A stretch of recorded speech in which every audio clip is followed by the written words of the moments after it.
It was a challenge and a warning. Iraqi security forces had banned this demonstration just a few meters from the so-called green zone, where Iraqi officials and diplomats live and work. But the rally went ahead, and security stood back and watched. These are followers of Shia cleric al-Sadr. He's part of Iraq's political landscape. He's religiously influential, and his supporters are perhaps the last people Iraqi security forces want to battle. Sadr said by video he was giving the government one last chance. In a final attempt, I call on all political parties, especially in parliament, to begin dialogue with its people and their representatives to remove this nightmare, the corrupt government.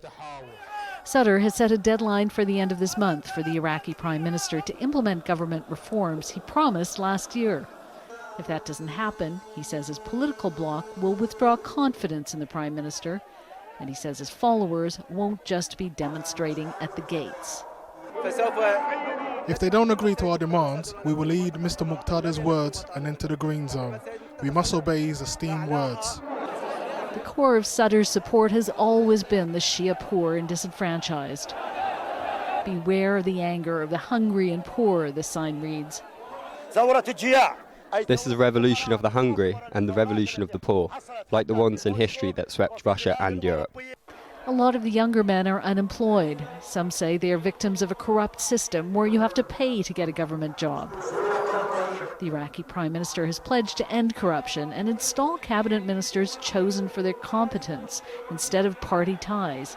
But he doesn't seem to have enough support to do it.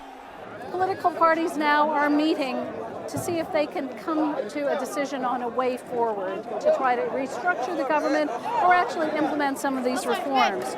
But with so much at stake here and political parties standing to lose power if they do that, it's not clear there will be change.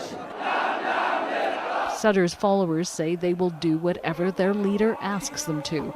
He's telling them to be patient for now, but not for long. Jane Araf, Al Jazeera, Baghdad.